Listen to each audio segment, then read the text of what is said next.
Alright guys, welcome back to another ride. I have a viewer here, Johan. He requested that we take a ride on the Hardware 4. You have a Model 3, you said? Yeah, no, a 2020 Model Y with Hardware 3. Okay, yeah. And cool. I'm running 12.5.1.5. Oh, you got the newest.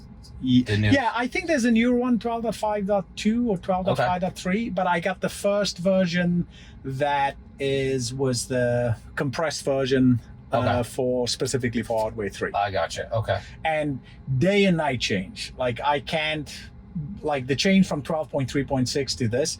And actually what I found out, it was the thing was running in shadow mode on my car, because Monday, 3 weeks ago, exactly 3 weeks ago, next Monday, 3 weeks ago, I just noticed the car's transformed. It just drives better. Okay, and I just started driving more and more. And then that Wednesday night, I got the update. That's night awesome. and day difference. Are you familiar with any of these streets, or we're just going to drop some points? And Yeah, I know all of them, but I mean, yeah, you can just pick a point. Is there anything that's like particularly more difficult than others? Yeah. You know, I mean, yeah, let's go around the circle up here. Hopefully it'll go around. That's this guy, right? Yeah. And then pick a point. Yeah, I would like for it to go around here. Okay. And maybe go somewhere around here. Well, let's shoot for this King's there too. No, just gotta reorganize them. That's the crappy part about this. It doesn't let you like set a nice, like you can't. It should let you like draw your route, I swear. Yeah, I think where it's gonna like get to eventually is that you're gonna have an AI agent in the car, and you're just gonna talk to it like you would talk to a human chauffeur, where you would say, you know, you select the address, you say, well, I want to go here, and on the way there, you say, oh, well, wait, I want to stop here and get a cup of coffee here, or go to that store across the street, and it'll just, you know, because doing this is too kludgy. Yeah, you should definitely be able to talk to it. All right, so this looks like it's going to take us around. Yeah. Is that, it doesn't. Yep. Yeah, that's okay. That's good. Okay. That'll take us through most of the traffic. I think that will get a little tricky. That's fine. All right, cool. And then we'll do another pin when we get there. All right, I usually just start them right from the parking spots. So. Yeah, I found in parking lots it doesn't always do that great. Wow, I immediately just how it pulled away was much smoother. Oh yeah, you're gonna feel the stops. They're so smooth. Like, I'm very happy with mine, right? Mm-hmm. Just because the leap up from 12.3.6 was mind-blowing, right? Mm-hmm. I used to get frustrated with a car all the time. Now it's gone. Yeah, I just don't get frustrated anymore. It's that good. Yeah, I have disengagements every drive. I think anybody that expected to be perfect at this point is ridiculous, right? That you can't expect. There's nothing that's perfect, but you want it to get to a point where, you know, it doesn't disengage anymore. We're a long way from that, but it's going to change very quickly.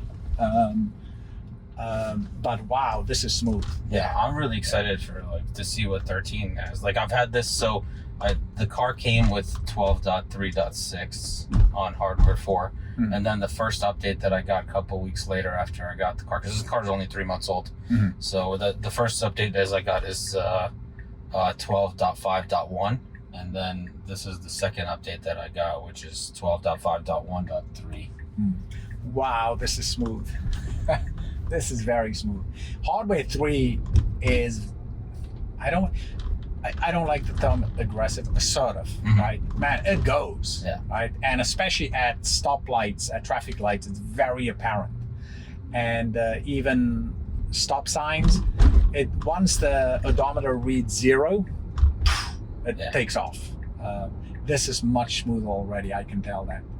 Yeah, the stops, like if you like, you can barely feel when it comes to a stop. Like if right there, like you can't tell. Yeah, the car still moving, is the car stopped? Like right. It's so but there's something more important even that I'm detecting just based on this first stop, and that's the one thing that about the version that I have that I don't like, is that when it comes into a stop sign or a traffic light, it slows down way too far, and then it just crawls in, you know, and then people does that as well. Right. It coasts into it, but it's nice though, like on like fast roads, if it detects the light far in advance, it's like such a smooth stop.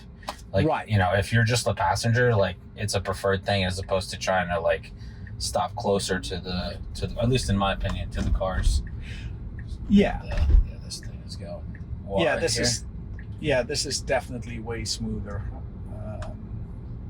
And I think even the stops are better. Mine, the slowing down and stopping feels a lot more pronounced. Okay. You know, you're a lot more aware of it. Where this, you know, I want to see what happens when we get up to higher speed and then come into a stop, what it does, because right now there's a lot more traffic. Yeah. But I can definitely say, yeah, the takeoffs are smoother. Like with hardware 3, it takes off pretty hard. Now, on 12.3.6, it used to be, the accelerations used to bug me all the time. It was kind of scary because I wasn't very comfortable with it because it made so many mistakes. But now on 12.5.1.5, it's so good that the accelerations doesn't bug me because I'm just blown away by how capable it is. I don't trust it. I have disengagements. I think I've had 2 disengagement-free drives, right? Yeah. But that doesn't bug me. Like I said, you can't expect the thing to be perfect at this point, or you know, do everything. So you really can see, well. like when it comes to stop on yellow, it like hard stops. Yeah. Because it doesn't know like how fast yellow will pass. Right. And sometimes, like I've had a instance where it actually try to like shoot on yellow, and then yellow changes into red like right before we crossed the line, and ended up just driving through the red basically. But it was on like an oncoming ramp to Route 22. Yeah, I mean, you know, what do you do when the light turns amber? You know, humans, you're always going to have that, should I go, shouldn't I go? It's all going to depend on the traffic, your speed, how far you're out from it, blah, blah, blah. And it can vary. In one case, it can shoot through. In another case, it could stop, you know. Yeah. Humans tend to just shoot through most of the time. You know? Yeah, that's you just risk it, see what happens. Right. And, you know, in my opinion, I think the biggest reason why there's so many accidents and issues on the road is that, you know, people are impatient.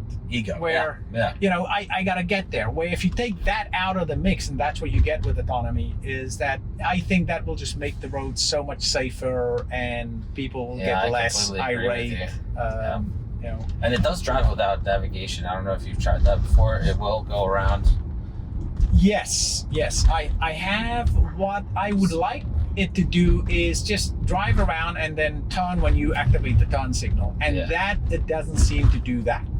You know, I've been able to get it to do it a couple times.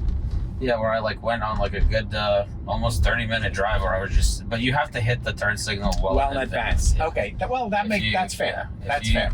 If it doesn't know where it's going, it just keeps going straight basically. Right. And then the other thing is like, okay, so again, I'm probably a little bit more of an aggressive driver and a little bit more impatient. And that's what, because I know I'm probably more aggressive and impatient than most drivers, that's why I'm so impressed with the car. Even though it's not at the level that I drive at, I don't want it to be at that level either, right? I'm just blown away by how good it is, even though it does a lot of things slower than I think. Wow, this is just smooth. The smoothness is insane. Yeah, way better than hardware 3. I'm hoping that when you guys get the new model, the 12.5.2, that's supposed to be this exact model, just made for hardware 3. Because right now I think they like trim the smaller model for your vehicle. That's the way I understand it as well. Yeah, I hope so. Look, I think one of the other limitations with hardware 3 is just going to be the cameras. You know, I think these are like 5 megapixel cameras. If you look at the picture of the camera, I drove the loaner Model 3 that they gave me while the car was getting serviced, and the camera is like gray and purple, like 1 megapixel. It doesn't look anything like this. Right. So I think that, you know, is will be a limitation. I think if they can just upgrade the cameras. They can, right? But you have to be willing to buy FSD. Like I don't think Teslas should just upgrade people's hardware without, you know, if you don't want to buy FSD, then you're not entitled to just get the upgrade that people have paid for. Yeah. So I mean, I think we'll see how this next upgrade goes, but wow, yeah, I can already tell. I'm very happy with the way the car drives, you know, in terms of how it handles situations. And I don't think there's too much of a big difference between this and the hardware 3 cars, but this is definitely way smoother. Wow, yeah. And with my car, a lot of the times I still feel like when it goes around corners and turns, it goes too slow, right? This does it pull to the right? Because I find like on the Model 3 that I drove, it like followed the white line as opposed to hugging the yellow line on all the turns. So like Model Y will cut in around the yellow line and it'll stick closer to the left side, and it makes the turn smoother when you come out. On the 3, it was like hugging the white line, and it like would bring you really close to the shoulder whenever you make any kind of sharp turns. Yeah, I haven't noticed that as much, or I haven't gotten uncomfortable from it maybe hugging the curb too much or anything like that. Have you had any curb rush or anything? No, nah. In the beginning, there was a couple of places where I was like, until I watched the cameras and learned what it was doing, and I'm like, nah, it's good. But yeah, this is noticeably smoother. Yeah. Wow. Trying to see if we get back in town here instead of. Oh yeah, we going out to keeping it biking paths back here. Keeping it more difficult here. What you can do is, I think you can go straight like. Okay, like you just picked up. Back in town. Yeah. Let's see what it does. I mean, I think places like this, areas like this. This is the other thing I see too. See, it's doing 28 and the 35 miles. Most of the time I find it's okay. It doesn't bug me. But I know, but I try to push it just to let them know that it's different than what I would have done, you know? Right. For the most part, where I see it, the car is still gonna, like in areas like this, right? I think there's many areas in the country where, you know, driving conditions are like this and the car can already drive for weeks. So this car's blocking the speed limit. We'll pick it up. Yeah, it did. Okay, so. Okay, good. So I think there's many areas like this where the car can already drive problem-free. I think where the biggest problems are, I follow one guy that drives in Newark, downtown Newark a lot. Yes, I've seen his videos. Yeah, just another Tesla guy? Yes. So okay. there you see the issues the car has with a lot more traffic. You have to be even more assertive, right, in a lot of cases. So, but again, like that, I don't, like the car's already doing phenomenally well. I'm blown away by how how well it's doing already. Yeah, I'm planning on doing a New York City drive once I hit 1,000 subscribers. So, okay, let's go, people.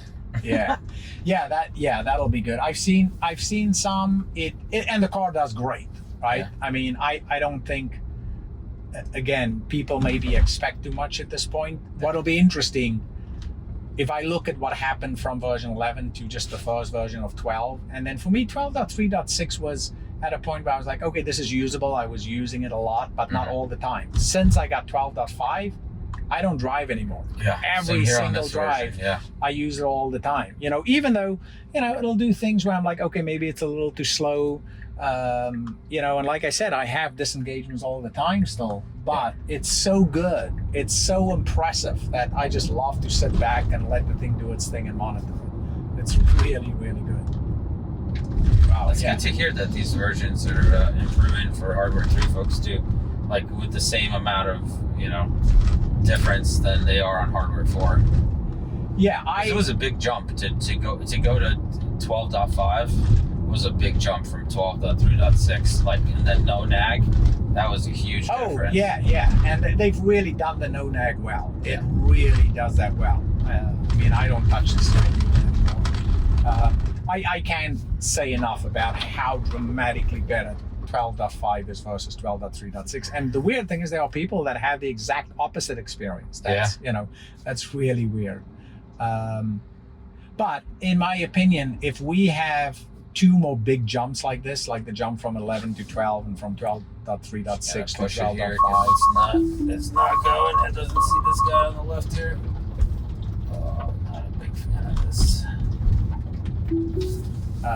So I think if we get 2 more big jumps like that, then I expect to be doing 100-mile disengagement-free drives. And honestly, I mean, me personally, I think that version 13 is probably like a couple thousand miles, no disengagements. Wow, that'll be insane. I think that's why they're rolling it out. Like next year, they're rolling it out in Europe and China, because I feel like Elon said right from the beginning that they're gonna wait till they figure it out in North America, and once they figure out in North America, they'll start expanding to other countries. So I suspect, because they see like 6 months ahead of us, or 6 months or 8 months, whatever it is. So they see those versions ahead of us as they're training them and then as they're testing them. So I suspect that version 13 is probably like RoboTaxi ready. Man, I listened to your video the other day about that, and I kind of forgot a little bit about the, that they have versions probably 6 months plus into the future from what we see.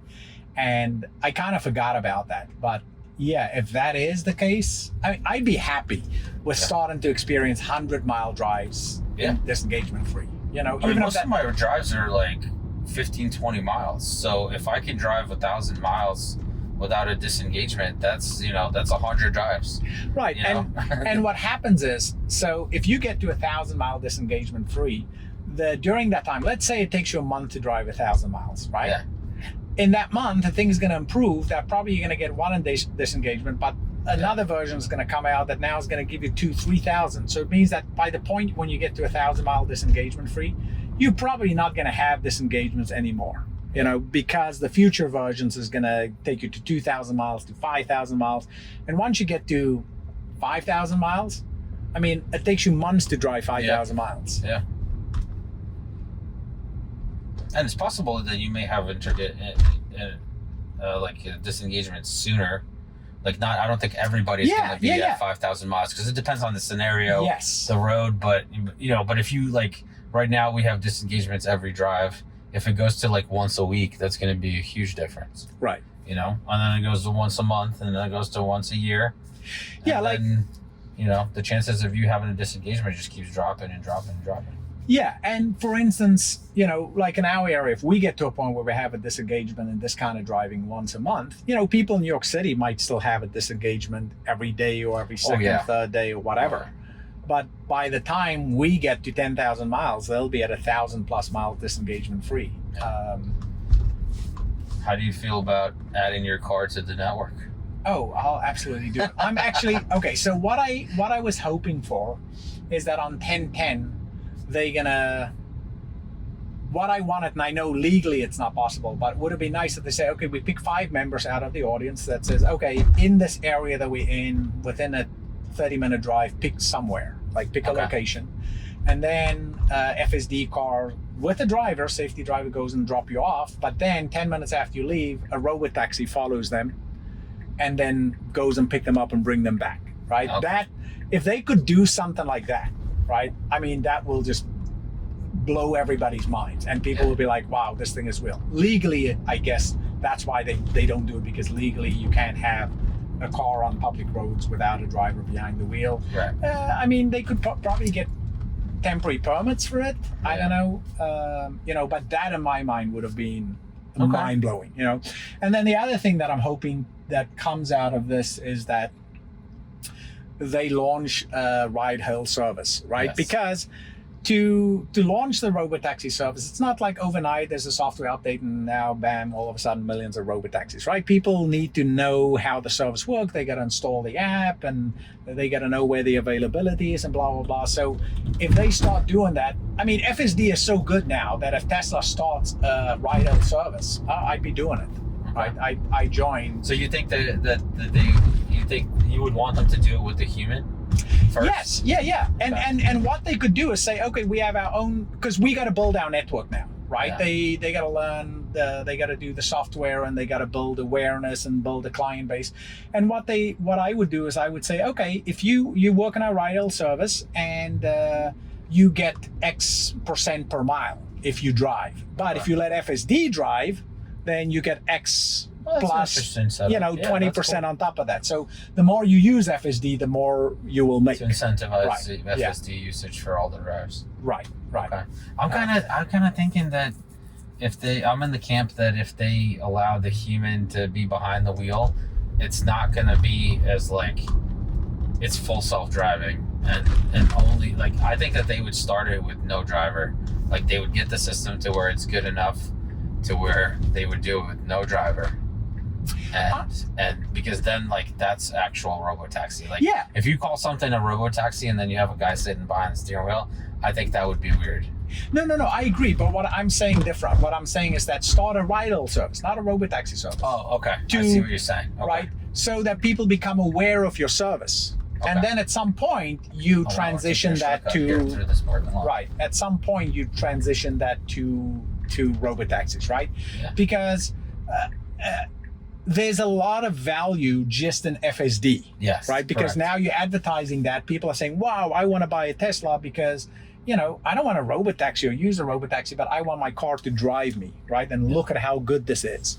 I swear, I think like 90% of people have no idea that this is even a thing. Oh, yeah. You know, like we're like in the Tesla bubble, and everybody's like, oh yeah, this is happening for me every day. But like, there's been times like I drove my neighbor around. He was blown away. And I gave a couple of guys at work rides, and they were like, wait, like the thing just drives everywhere? And I was like, yeah, it just drives everywhere. Literally, you just push a button, pick a destination, right, and it takes you there. Like, it's not a... And you know, the disconnect is so big out there. I started following this one guy in Substack recently, and you know, he writes about what's happening in the autonomous space. And if you look at his views on, you know, the classic competitors, Waymo and Cruise, and now there's this other company, Wave, and versus Tesla. Like, Tesla's just not. It's all the stuff people said about Tesla's EVs. You know, how the big boys are just going to show up. Man. Where are we going? How the big boys are going to show up and just destroy them, and Tesla's, you know, structurally unprofitable. And they say the exact same stuff about autonomy now, and this thing is just going to hit them out of the blue, you know. And I look at that disconnect and I'm like, this is that same game all over again. In my opinion, in the future, it's going to happen again with the Tesla bot, right? Yes. Everybody's going to be like, oh, Tesla's bot is going to be useless and it's never going to, you know, be able to compete. And these guys have a big advantage. And, you know, they've been in the, you know, it's probably going to be Boston Dynamics, right? Oh, Boston Dynamics has been so long in the game, you know, and it's exactly that what you said. You know, the disconnect is so big. People are so unaware of this. Yeah, it's going to be a thing of beauty when, you know, when it explodes onto the scene. Yeah, I don't expect bot for like another 2 years at least, because like it seems to me like they're like from conception to actually like starting to sell a product, they're at like a 4 or 5 year cycle basically. I don't expect much from the bot for probably 5 years. Oh wow, okay. Because now I know AI, okay, Tesla's compute is increasing massively. AIs are getting smarter. In other words, they can learn more with less data, right? Yeah. But if you think about how much data Tesla needs to train a car to drive, now granted, that's a lot more complex environment than in a factory, but where are you going to get the data for the robots from? To teach them a specific job, you need a guy with an outfit that does all this, and how many times do you have to repeat an action for the robot to learn it, right? Yeah. So no, I don't expect much for the bot. There's so much learning they have to do still, all just in the basic mechanics, you know. And they're making amazing progress. Don't get me wrong, but I think the bot is probably at least 5 years away, just because of all the things that a humanoid could do. Like, you have to train it on each of those things, you know. When you say 5 years, you mean like retail for like an average consumer, or retail for businesses? I don't know. I don't even think of robots for consumers. No, robots are going to go, I think right now already they can perform a lot of useful work in warehouses, right? Warehouses are the most simple job, is mostly sorting and moving stuff around. Then factories, because you got a mostly fixed position and controlled environment, right? And then I think delivery robots, like consumer level robots, a robot in your house. No, I mean, what is a consumer going to do with a robot, right? It's going to have to wash the dishes, you know, clean the house, and think about how complex those tasks are. Yeah. So in terms of the amount of work a robot can do for a household versus the complexity of the task, like that's going to come much later, right? Yeah. There's much more utility in factories, and the training requirements are much less, right? Think about watering a plant, right? Okay, it has to know where the faucet is and how to open it and to get it, the container that it's got to put the water in, how much water it's got to put in, blah, blah, blah. Then it's got to navigate to the plant, and in everybody's house it's different. Yeah. And now you also need to know, well, how much water should this plant get? What's the last time it got water? Blah, blah. Right, so right. that's so many variables. You have to have memory too, Right, to remember right. that kind of stuff. In a factory, none of that stuff matters because it's a fixed routine that it executes. So I don't think, so when I say 5 years for the bot, I think 5 years for it to be useful in factories. And warehouses can already be sooner, right? And then also at that point, when you have autonomous cars, I think e-commerce is going to explode because you have much cheaper transportation, and then you have this machine that can deliver the stuff you do that last few steps. Consumer level robots? Nah, I don't think for a decade probably, because there's going to be so much demand in industry and commerce, right? And retail, that it makes no sense to build humanoid bots. And then the other thing is in a household environment, imagine you have this robot walking around and that thing trips and falls or something goes wrong and it falls on a kid, right? Yeah. All the liability. And again, like I said, the utility, you have to do so much more training and get how much can a household really use it at this point? Buy it? Yeah, it's just right. Gonna be. And eventually, I don't think you're gonna own a robot really as a household. It's gonna be like cleaning services today, right? You hire a cleaning service, they come to your house, they do the job, and they move on and do the next thing because you don't have enough productive work for the thing. Yes, exactly. So it'll make it much cheaper if you just share the bot. Yeah. You know, and eventually that's gonna build, right? People are gonna have robots doing everything for them, like. Everybody wants a beautiful house with a beautiful garden, right? Yeah. But it costs a lot of money to do that and a lot of labor. With all this cheap labor, everybody could have a beautiful house that's well maintained with a beautiful garden, right? You know, in 40, 50 years when robots has the ability to do anything a human can do and the cost is so low. And at that point, you want to share these bots because it's just going to drop the cost. Yeah, otherwise they're just going to sit in your house, like in a corner somewhere. Right. Yeah, and What's if you the point of that? Exactly, and if you want a bot to chat to you, you could just kind of have a software agent. You don't need a thing in humanoid form. You know, you can have a watch that you can just literally walkie-talkie to your bot, and it talks back to you if you want to talk to it. You know, your Neuralink, your smart glasses, whatever form blows it is. my mind. Thank you. Have you? It doesn't pick up on. Does it pick up on hand signals yet? It does, yeah. So I was gonna push the accelerator. I hovered my foot over it, but when the guy waved, we started moving. I didn't push the accelerator at that time. Yeah, but I've had a couple people like wave me through, like at all the different versions. I think anything like 12.5.1 and higher, the wave through like works, at least for me. It seems like it works. I don't know for sure. You know, it could be like time-based, that it's just been a couple seconds and it starts moving. So I have no way of confirming that. I haven't tested it in any way. Like, if I had somebody just stand on the road and like wave me through, you know? Right. Yeah. That's what I suspect too. The car waits, and if the other car doesn't move after a certain amount of time, whether it's 1 or 2 seconds, it's normally pretty quick. I've had cases too where a car will pause and the person will wave me through and the car will go. But yeah, I mean, that's it's hard to know if it's actually gone because it's waved through. Right. But eventually that'll come, right? It'll have to, like, because that's just how it works in the real world. Wow, this is so smooth. And that's a pretty like tight turn there. Yeah. And I don't like that you can't just like remove a point like just by voice, just being saying like remove next point or something like that. That would make my life so much easier making videos. Yeah, I'm always like bumbling around. Oh yeah. I think that's coming. You know, where, you know, for instance, if you say that, oh, take me to my local Starbucks, right? Take me to Starbucks. Eventually, it'll know. It'll just, you don't have to know the address. You don't have to pick it from a list. And it'll just know like your most visited Starbucks or your most visited Dunkin' Donuts. Right. Yeah, I agree. I'm really like looking forward to till it like remembers preferred routes. That's what like one of my things, because I like sometimes like I ride motorcycles, so like sometimes I take like a scenic route to work on the motorcycle, and I would love to be able to drive that on the FSD, but to get it to actually go that way on like all the twisty roads that I take and stuff, I need to put like 5 waypoints in, and then I have to delete them through my ride, and it's just not enjoyable. But if I could just say like, oh, take the scenic route to work, Right. and it would just do that, that would be awesome. Yeah.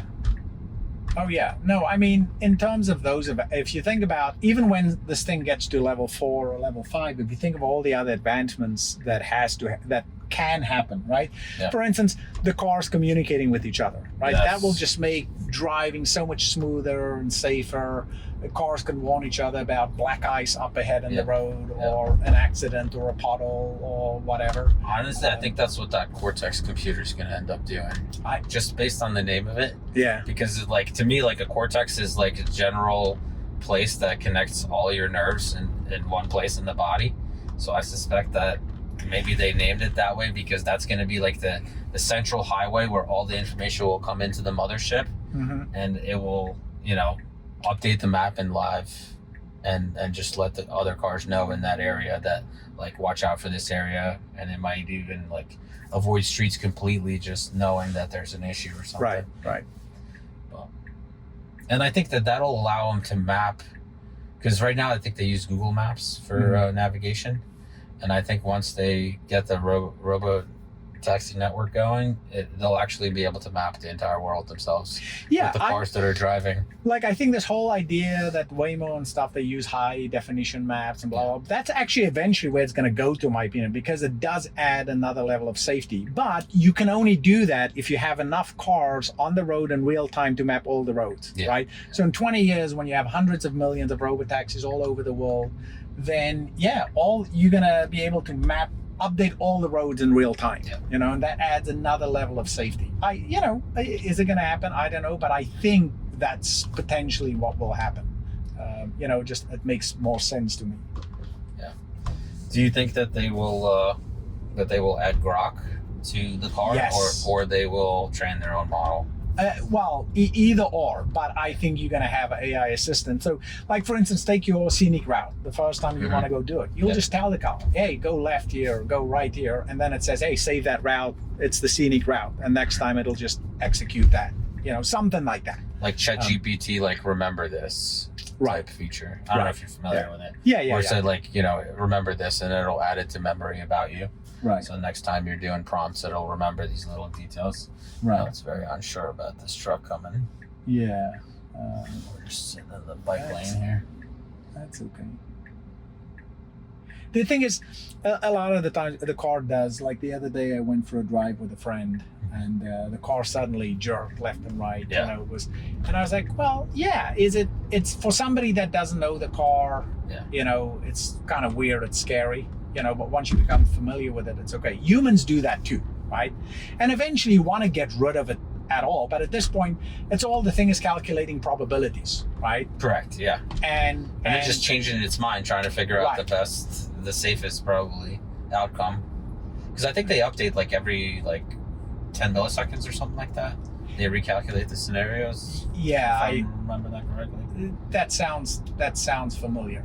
Coming back to Cortex, so launching the robotaxis, right? Obviously, there's going to be disengagements, right? It's going to take many years before the thing is completely disengagement-free, or mostly disengagement-free, where you don't have 10 million robotaxis on the road and you need 5,000 people to, manage takeovers. Ouch. Just stopping hard there. So, do you think that Cortex is going to manage when a car disengages it, to manage it and what to do? I think so, because it's going to have like a parent model that's going to sit over on the car model, and it'll just be able to say, like, this is my scenario, recalculate this for me. Because I suspect that Cortex will probably be at least twice as fast, if not more, than what's on your car. So instead of instead of like 10 milliseconds, it'll be 5 milliseconds, it'll be 3 milliseconds, and it'll say, like, this is your safest route, like, proceed this way instead of... But the car normally comes to a stop because it can't figure out what to do. Now, why would Cortex be able to figure out what to do and your car can't? Because the compute is limited on the car. You can only have so much compute and so much power, but on the Cortex data center, you can have unlimited power, unlimited compute. So the model could be 10 times bigger, 20 times bigger, 100 times bigger, You know, instead of billion parameters, it can have 100 billion parameters. But that then could become a scenario that they could train on and say, okay, just download this solution to the cars, right, on the next boat. Right, that's what I think will happen. Like, Okay. if you're stuck, I mean, the screen may say, like, oh, recalculating route, and then it sends up the scenario to the, because, I mean, Starlink is so fast. I'm hoping that they'll build Starlink into these cars. Starlink is so fast that it can actually upload, like, the data, whatever the pixel data they have from the footage, and then the Cortex computer will crunch it, and then it'll return and say, like, you know, for the next, I don't know, 100 feet, this is what you should do. Right. And it will just proceed that way to get it out of its jam. Okay. That's at least how I'm picturing it. If- Because I would imagine that they would want AI running those things instead of humans, because chances are it's going to be, most cars are going to be getting stuck in similar scenarios over and Right. over again. Yeah, and I think, you know, it's once you get a car getting stuck, once you have that scenario, now you can pull the fleet for all the training data, Right, and then right. just boom, the next upgrade. So, okay. And that's it's solved, Yeah, my concern was that, you know, when they launch a robotaxi, it doesn't matter what you do, right? And when you launch it, there's going to be disengagements at some point. Yes. How are you going to manage that? And it almost seemed like Elon's answer recently that he didn't think about it, which I can't believe, right? I mean, he's so far ahead of what, you know, things that I would think about. It and I'm did seem like he was surprised by that question. I know what you're talking about. When the guy's like, "What? Are you guys gonna have some human operators?" And he's like, "Oh, we'll cross that bridge when we get there." Right, you know, and I'm sure they have so many problems that they work on. They're so deep in the trenches that, you know, it's like, well, we're not thinking about operating the network. We're just trying to get the car to get to level 4 or 5, right? And that takes up all your resources and brain power. Yeah. But that to me was kind of weird because, you know, and maybe he believes that intro step won't be necessary. Yeah, maybe, you know, but he tends to be a little bit over optimistic, but Yeah. maybe he believes that, oh man, this thing is just it's not gonna get stuck. It's gonna be like a human. I don't believe that. I can't see it yet, but if that is the case, that's ideal, but I just can't see it at this point. You know, there's too many scenarios that I can think of and things that I've seen to do with memory, right? The car doesn't have memory. Like the other day I got in a situation where the car actually stopped late, you know, and it would stop over the line, right? Mm-hmm. And then it tried to go. And I think it was because it didn't see, it was like, hey, I'm stopped. I don't see a line. So why am I good. stopped? Let me go. And it kind of forgot that just now a few seconds ago why it came to a stop, Right, you know? right. So because it doesn't have that memory context. So there's tons of things like that where, I can see the cars not getting stuck at some point. Doesn't matter how good they become. Unless you operate a robotaxi with millions of cars for a few years, because you can capture all those corner cases then much quicker and train the system up.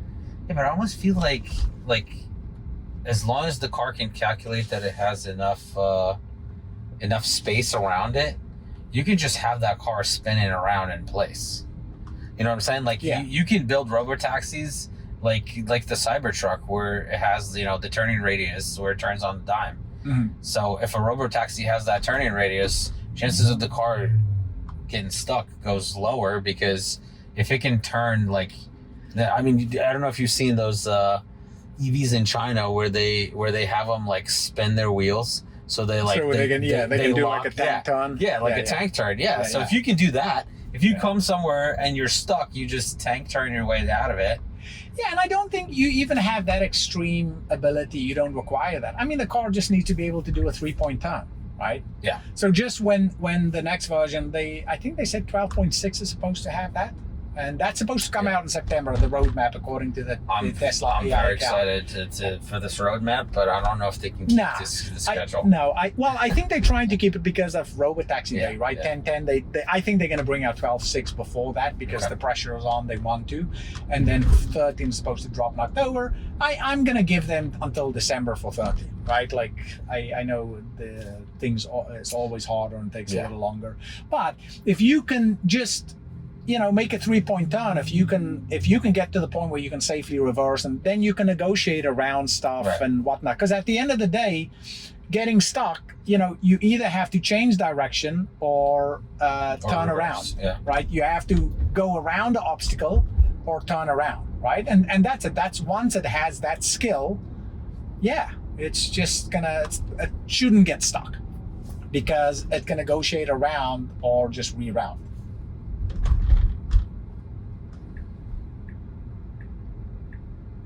Oh, finally we got it to go around this. This is smooth, man.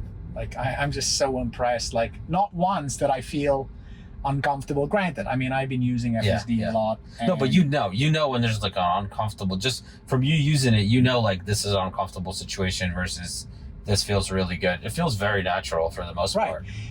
Right. Yeah. No, it feels so safe. The movements feel deliberate and planned. You don't feel like, wow, this thing is just doing something wild out of the blue. But the acceleration, the stops, the thing that bugs me about mine, the thing that bugs me the most is just coming into a stop or a traffic light and slowing down way too far and then crawling in. Mm-hmm. I haven't noticed. Maybe this car is doing it, but it's so smooth. Yeah, it almost feels like it's just coming to a rolling stop. It doesn't have it where it like slows down hard and then rolls up. It just coasts into the stop, and it stops. Yeah, this is way more natural. This is way more how a human do it. My car would have felt like it's coming in it would slow down 10 yards before and then crawl in. Instead of doing 25, it would do 12. And then, you know. Wow, okay. Yeah, that's the single thing where I'm like, okay, that's the only thing that maybe bugs me. But other than that, I'm so blown away by it. Interesting. We're going on this, just like the truck, we're going on this divider here. Yeah. This is smooth. This is really, really next level smooth. So I'm guessing you're looking forward to your next version. Oh yeah, absolutely. I want to see where it goes the next two big step ups. Like like I said, the 12.3.6 to 12.5. Yeah. If two more big step ups like that, then I think I'm gonna get to 100+ mile disengagement free.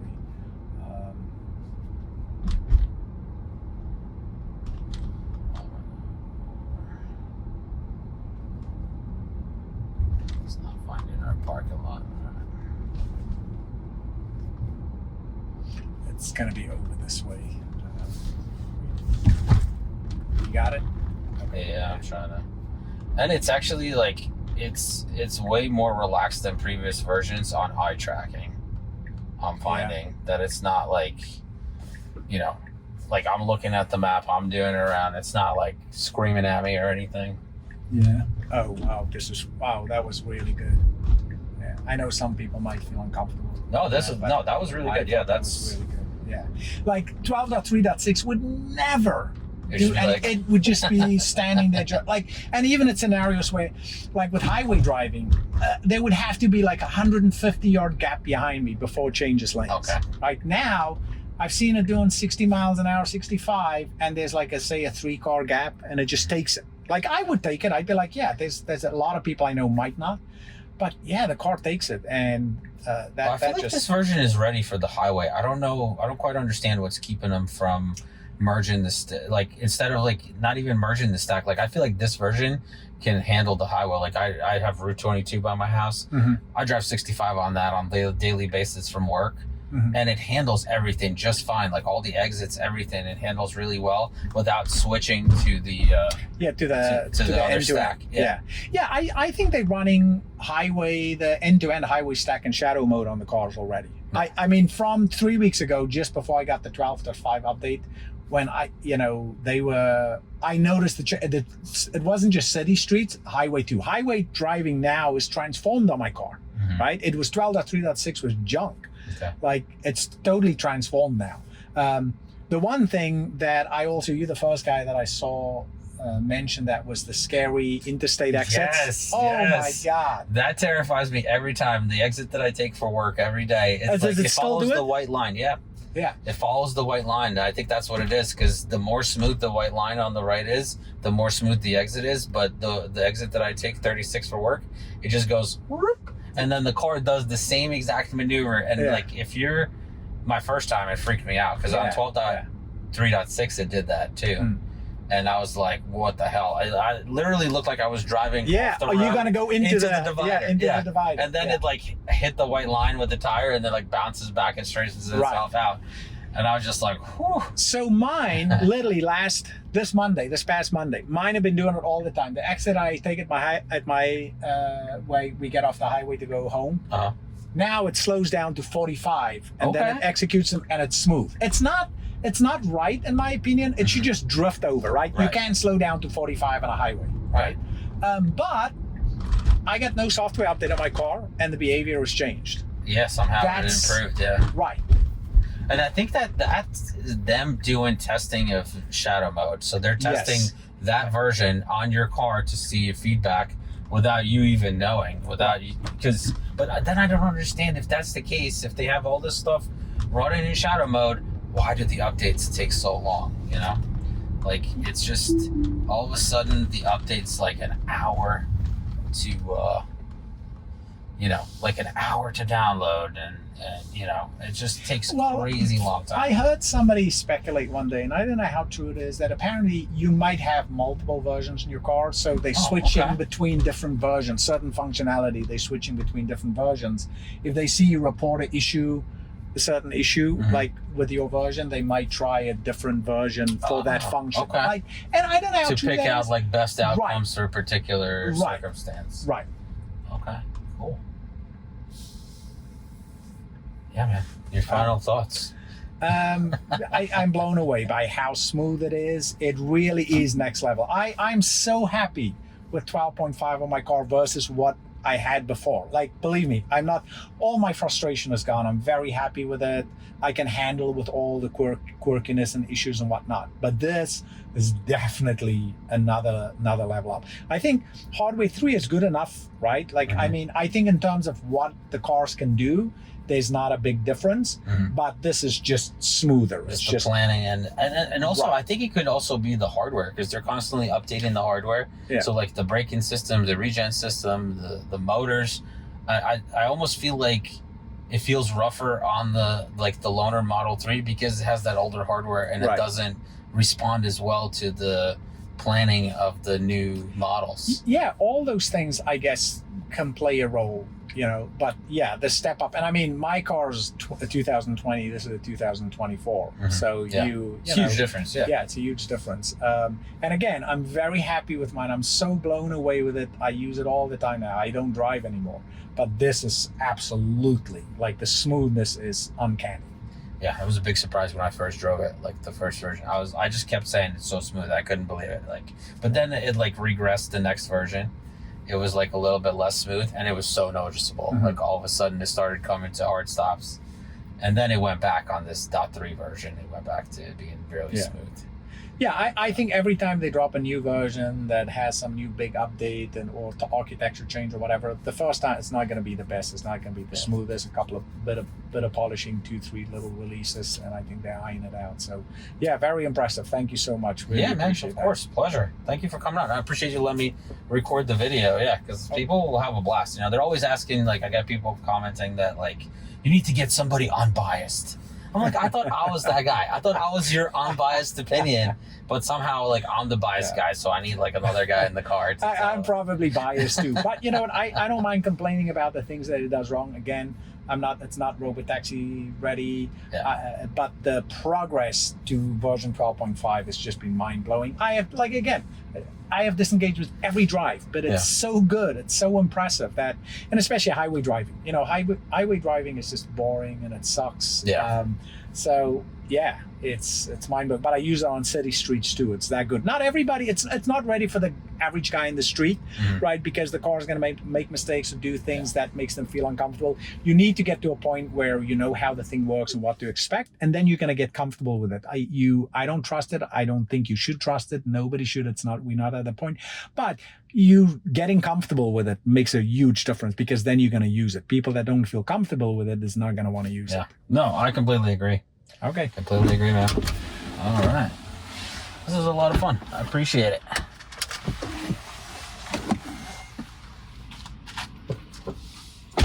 Have a good one, man. Okay, thank you, Mac. All right, guys, there you have it. Thank you so much for joining me on this ride. Like, subscribe, hit that notification bell. Take care of yourself, your family, and I'll see you in the next one.